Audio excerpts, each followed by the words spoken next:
Masih soal pinjol, namun kali ini yang legal. Saudara, saat pandemi, banyak masyarakat yang lebih memilih meminjam di sejumlah pinjaman online fintech peer-to-peer lending. Angkanya terus naik. Otoritas Jasa Keuangan mencatat di Agustus, penyaluran pinjaman fintech lending bulanan mencapai 14,95 triliun rupiah. Meski jumlah penyaluran lebih rendah dari bulan sebelumnya, dilihat dari data selama setahun terakhir, penyaluran pinjaman fintech lending dalam tren kenaikan.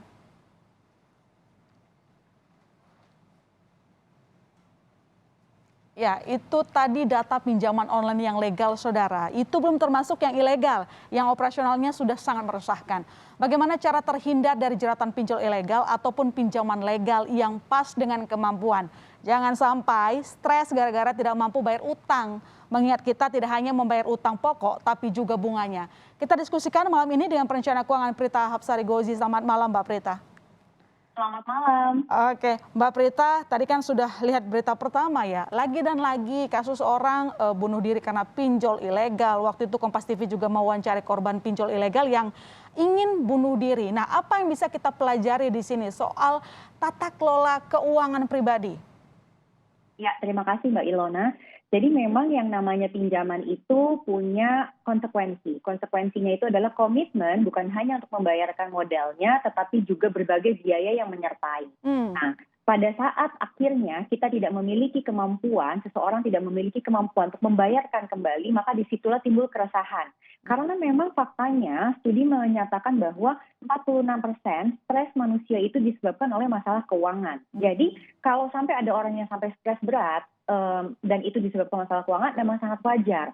Nah, kalau sampai akhirnya mengganggu kehidupannya, bahkan dia tidak bisa produktif, lalu komunikasi dengan keluarga juga tidak berjalan baik, bahkan kadang berbohong dan sebagainya, maka ini sudah masuk ke dalam kondisi waspada. Nah, kalau memang sudah masuk ke situ, Mbak Ilona, lebih baik berbicara kepada orang lain, mencari bantuan dibandingkan dia bertahan diri sendiri.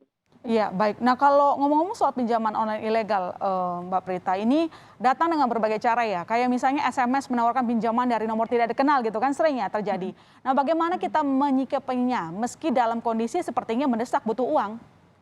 Ya, pertama kita mesti definisikan dulu namanya mendesak itu apa. Oke. Mendesaknya apakah karena memang kita tidak punya pekerjaan sama sekali, jadi penghasilannya nol, sedangkan pengeluarannya masih terus berjalan, atau misalnya ada anggota keluarga yang sakit, atau misalnya kita terjadi musibah yang tak kita duga. Nah, memang kalau itu bisa dibilang mendesak, Mbak Ilona. Saya akan sarankan untuk mencoba melihat dulu kita punya aset apa, atau kita punya tabungan apa yang memang mungkin masih bisa bongkar. Kalau ternyata tidak bisa, barulah Anda mungkin boleh mengambil fasilitas pinjaman. Tapi hanya mengambil dari fasilitas fintech memang sudah terdaftar dan berizin oleh otoritas jasa keuangan. Di luar itu lupakan.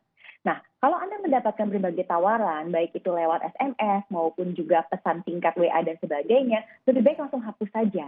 Karena mungkin pada saat kita nggak butuh-butuh amat, kita melupakan. Tapi pada saat kita butuh, kemudian tiba-tiba kita jadi merasa tergoda. Nah, yang terakhir nih Mbak Ilona, sebetulnya godaan terbesar itu juga pada saat check out, misalnya kita mau belanja sesuatu atau membeli sesuatu, kemudian dibantu dengan bantuan pinjaman. Nah, ini ada fenomena menarik.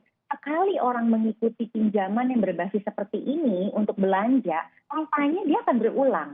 Jadi kalau dibilang lama-kelamaan kelipatannya semakin bertambah karena memang habitnya berulang, habit itu kebiasaan. Maka yang Anda perlu lakukan adalah pada saat Anda membeli sesuatu, pastikan Anda sebetulnya uang tunainya. Oke. Tapi gini Mbak Prita, kalau kita lihat data ini jumlah orang yang minjam di pinjol legal itu terus nambah. Kita belum ngitung yang ilegal, padahal banyak sekali korbannya. Nah, memang minjam bisa di mana saja gitu ya Mbak Prita. Tapi ketika minjam di fintech misalnya gitu ya, itu kan kita harus bayar bunga juga. Nah, sebelum memutuskan minjam di fintech yang punya bunga, apa yang harus kita pertimbangkan? Nomor satu adalah berapa kemampuan finansial Anda untuk mengambil pinjaman beserta kemampuan bayar. Jadi Anda jangan berhenti di jumlah pinjamannya yang terasa kecil, mungkin ratusan ribu, tapi Anda mampu nggak membayar pinjaman tersebut. Yang kedua, Anda harus benar-benar menghitung dengan ilustrasi biaya bunga dan beban administrasinya berapa.